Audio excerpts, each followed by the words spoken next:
Listen, I know a lot of you are probably getting a bit sick and tired about the back and forth with this acquisition of Activision Blizzard King.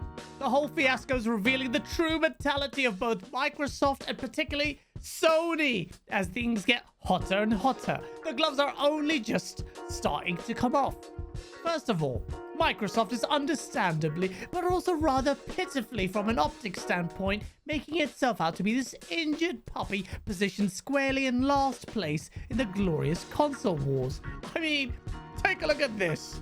Here Microsoft is glorifying Sony's incredible market position and points to its high quality exclusive content.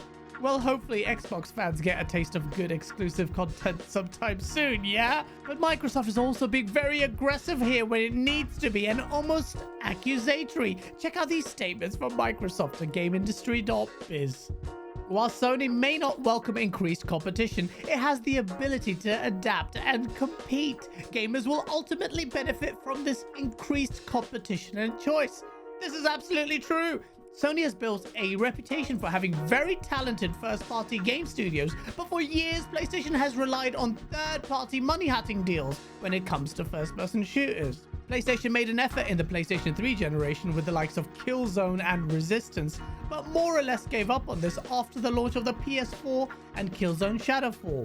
There is no reason why PlayStation cannot put that immense talent to good use, especially now that it has acquired Bungie to make a good first-person shooter game. Yes, it will be hard to compete with Call of Duty, but for ages, its efforts with this genre have been stagnant. Call of Duty being owned by Xbox will pressurize and incentivize Sony to work on and deliver a decent first-person shooter. Xbox has repeatedly stated that it has no intention of making Call of Duty exclusive, and if Jim Ryan's words are to be believed, and Call of Duty is being offered to remain on PlayStation for 3 years beyond the existing contractual period ending in 2024, you would think that is enough time for Sony to get its act together. That's pretty much the end of this generation, yet PlayStation is still not satisfied. Shocking. Check this statement out. Sony argues that even if Call of Duty games remain available on PlayStation, Xbox could engage in partial foreclosure by increasing the differentiation between versions of Call of Duty on Xbox and PlayStation, because Xbox gamers might get extra content, enhanced interoperability with Xbox consoles, and the game being on Xbox Game Pass. Firstly, extra content. The sheer hypocrisy of Sony is mind-blowing here. For a decade, PlayStation has been money-hatting Call of Duty content, and right now, as we're about to get one of the biggest Call of Duty games in years, PlayStation is promoting that exclusive content constantly. And it's not just Call of Duty. Hogwarts Legacy has an exclusive quest called the Haunted Hogsmeade Shop that is a timed exclusive for a year on PlayStation above all other platforms. How is Sony saying this to the CMA with a straight face? Secondly, enhanced interoperability with Xbox consoles. Is Microsoft not even allowed to leverage the power of its own console? Sorry, Xbox, for spending the money building a more powerful machine. PlayStation wants you to bring that performance down to its console's levels. Ask yourself how that helps consumers, market differentiation, and competition, yeah? And number 3, the main one, Xbox Game Pass. A subscription service that helps gamers save money. A subscription service that PlayStation, the market leader, says it cannot afford to match. The same market leader that charges you 70 quid for its games and has actually raised the price of its consoles.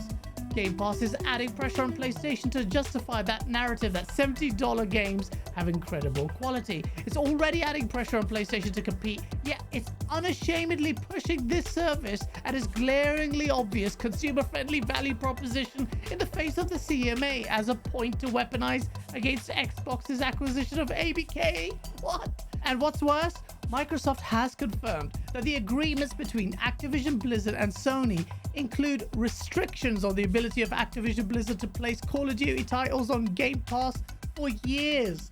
Such a pro-consumer move, right? It doesn't help that in its initial phase of investigations, the CMA got some things fundamentally wrong, or the inclusion didn't even make much sense. Take this statement from the CMA. Microsoft's first-party titles are not available on any multi-game subscription service other than Game Pass. Even those titles that are available to purchase on rival consoles. Why on earth would Microsoft's first-party titles be available on another game subscription service? Halo, Gears, Forza on PlayStation Plus? Are Spider-Man, God of War, and The Last of Us going to make their way onto Xbox? Secondly, actually, Deathloop, an Xbox first-party game, is available on PlayStation Plus.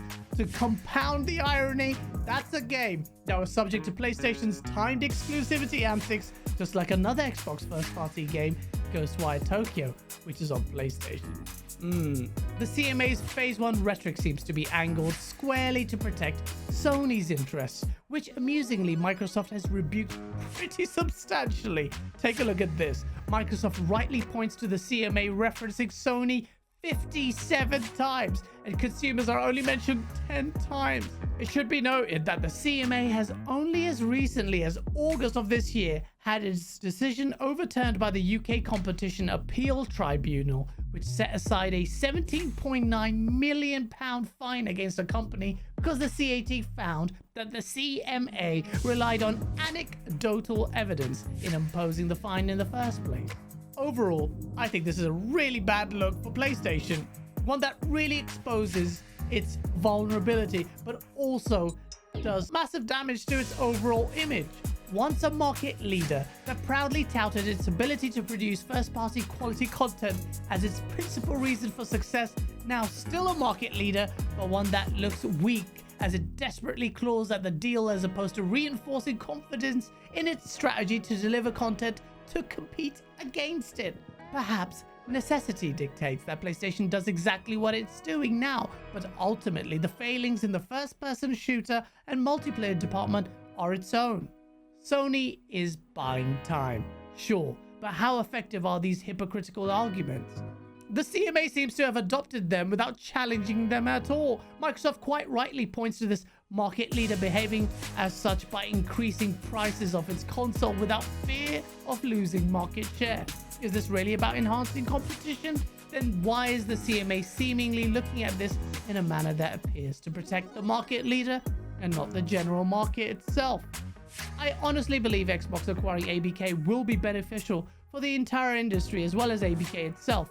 I also really believe in Sony and its first-party studio's ability to deliver a first-person shooter that could give any competitor a run for its money. If Sony truly had an appetite to compete, it wouldn't battle this acquisition, but welcome the challenge of it, unless I am making the mistake in having more faith in Sony's first-party studios than it has itself.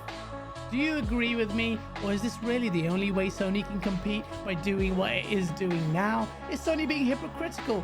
Is this just self-preservation and all of this is excused? Do let me know in the comments below. Please hit the like button if you enjoyed the video, and as always, thank you for watching.